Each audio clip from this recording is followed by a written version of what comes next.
Hey guys, welcome back to the channel. Thank you so much for clicking around. Me and Zoth, you guys keep looking. If you guys keep looking, I'll keep making. And in this video, we're recapping this merge episode, a fantastic episode with chaos, with conflict and with great strategy. I feel like overall, this was one of, if not the best episode of this new era. Fantastic stuff. Let's get right into it.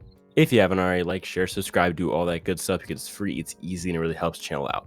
Okay, so this episode opens up really with the tribes getting tree mail, which says that they are going to be going to the same beach. Now, we can infer here that they're probably not going to merge because that's not what they did the past two seasons. And that is how this round plays out. There's an earn the merge twist, just like last season, the exact same way, except instead of having two people sit out, you actually have one person sit out. And so they all go to the same beach and they're socializing. Everyone's really excited to play the game. Cody's a little bit skeptical of all of the niceness, saying that people are being very fake and that they're really, scheming and conniving, which is true. We then see Owen kind of put together where all of the advantages are in the game, at least from his perspective. And so he says that he knows that Noelle has the seal of vote because she told him, in fact, not in a private conversation, but rather in a public forum. Obviously, other people didn't hear it because she was quiet, but now he knows that she has the seal of vote. And so he knows that. He also knows that Jesse can't vote, and also that Janine can't vote for this first tribal. On top of that, he also knows that Janine has an idol, and on top of that, he doesn't know who on the Coco tribe found their idol, or even if somebody found their idol. Definitely fun to kind of have it all collected up into a 30-second spiel and kind of make it simple as to who has the advantages in the game. Obviously, we the viewers know that stuff, plus the fact that Carla has Coco's idol and Cody has Vessi's idol. But someone in the game who does know that is Ellie, and therefore Janine, Ellie's number one ally, because Ellie goes and tells Janine after she finds out. Now, the way that she finds out is actually pretty interesting. So Noelle tells Ellie that Cody has a hat with all of the beads from their bags, and immediately, because Ellie knows about the Beware Advantages rules for this season, she knows that Cody has the Beware Advantage. At the challenge, we see a repeat of the same Earn the Merge format as the past two seasons, with some slight number changes. This time we see two groups of 6 with one person sitting out. The person sitting out was Noelle, and she picked one team to root for and kind of go ride or die with. If that team wins, then she is with them and she is safe, and if they lose, then she's with them and she loses. She picks the right team, which was the blue group. They win, and the other group loses. The big really note here, I guess, is just that Carla kind of hurt her hand. I thought that was kind of funny. She was like shaking, like, oh my god, I'm about to die, when it was just a cut. And I'm trying to think, James' pants almost fell off. That was also pretty cool. On top of that, when we get back from the challenge, the winners get a merge feast. And that's that group of 7, Noelle, and then on top of that, the rest of people in that group are as follows: Gabler, Jesse, Ryan, Janine, Dwight, and Carla. And on top of that, obviously, Noelle. And so that's the 7 that are not vulnerable at this future tribal. They cannot receive votes for this first quote-unquote merge vote. And so while this group is feasting, we see a very funny moment, one of the most fun moments that I've really ever seen. At first, when I saw it, I thought, what an absolutely horrible move, you're an idiot. And honestly, it could be a horrible move. I will talk about it in tomorrow's video, where I really just talk about this specifically, as well as this person as a whole. And it's Gabler. Gabler yells out, not yells, sorry, he says out to everyone at the merge feast, well, Ellie and look through my bag, so I don't really trust her. And mind you, Janine's is Ellie's number one ally, and Janine is sitting right there, and Gabriel's like, yeah, she looked through my bag on day 3, so I don't really trust her. And Janine has her mouth dropped. Everybody's like, oh my god.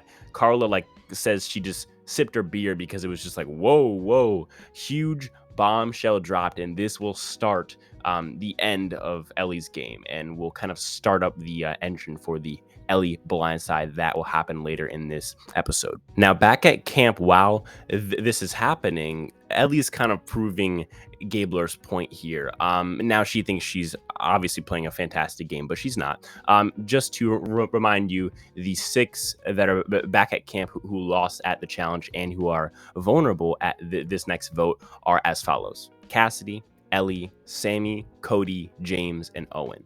And so we see Ellie go to the Coco members, who are both James and Cassidy, and say, hey, let's just blindside Cody. You know, he's a good boot and he's a big threat. And they're kind of not necessarily like passionate about it, but they are fine with that. And they do believe Ellie for the time being. Now, James doesn't really believe Ellie as much because Ellie kind of waited for James to throw Cody's name out instead of just like coming out and saying it. She was like, well, you know, it has to be. And then just she would pause. And eventually James was like, you're saying Cody, right? And she's like, yep. Great. And James sniffed that out as being trustworthy, and he was right, because her real plan, she tells us, is to work with the Vessi tribe, whom they've been helping each other in challenges, to get out a Coco member. Specifically, you know, she wants to go for James, possibly Cassidy, and she wants to split the votes on both of them with their votes. Now, people are obviously missing votes, but even with that, it's still, I believe that the numbers are 3, 4, and then 4 Coco members. And so that would be a vote split of 4 to 3 to 4, at least hypothetically. That doesn't end up happening, but that's what Ellie wants at this point. Okay, now this is where it gets really fun. So once Janine gets back from camp, she immediately goes to Ellie, tells Ellie what Gabler had said about her, and Ellie is furious. She's like, I'm gonna go home. She almost starts to cry. She then goes to Gabler, very, very emotional. And mind you, Ellie's a therapist, so she's very, very good socially, probably very good at social manipulation. And to watch Gabler navigate this convo was impressive. He did not get aggressive. He did not be too passive. He didn't give off that he wanted to blindside Ellie, while also still making her know that he knew that she looked through his bag on day 3, obviously because Owen and Sammy, and also, you know, really just Owen and Sammy mainly, but they had seen or been a part of it themselves and then told him. So he told her that he knew this. She denies it. In fact, she's even denying it in her own confessional. That's how much in denial she is. She's getting very emotional, saying, well, no, but we just want to keep Baka together. Why are you throwing my name out? You know, you're my ally. And he's like, well, if I'm your ally, then why didn't you tell me that you looked through my bag? Why didn't you just ask me, you know, the details of the advantage? And she is flustered. She has no idea what to say. She then pulls aside Sammy and Owen and similarly kind of grills them for what she heard, because she knows that Sammy and Owen told Gabler this, and they just act dumb. They don't really say much, and they don't get themselves in trouble. But once she leaves, they're like, oh my God, Gabler, you're an idiot for saying something to Janine and to those 7 players. And it's funny because right now Gabler is playing kind of the craziest game, and yet he's going to end up winning out here. Before Tribal, Ellie tries to solidify the Baka 5 as still staying strong. She says that they can deal with this later, but they need to stay strong, and that's why they won challenges in the pre-merge, is to have this opportunity to stay together. We then see Gabler, as well as Sammy and some of the Vessi members, telling Coco that they are about to get blindsided and duped by Ellie, and that they were lied to. It gets everyone on the plan to vote out Ellie, and it's just a matter of if Janine will sniff it out and play her idol for Ellie. Janine tells Ellie that she'll play her idol for her at this tribal if she sniffs something out. They get the tribal, regular tribal, and at the end, Janine does not play her idol, and Ellie is blindsided. And boy, is she salty. I mean, this whole episode, she's talking about how socially dominant her game that she's playing is. She says on her way out to every single person, this is what trusting Gabler gets you. And everyone's like, oh. And so it's a crazy blindside. Great episode. I'm a big fan. And if that's what I'll talk to you guys in the next one. Peace.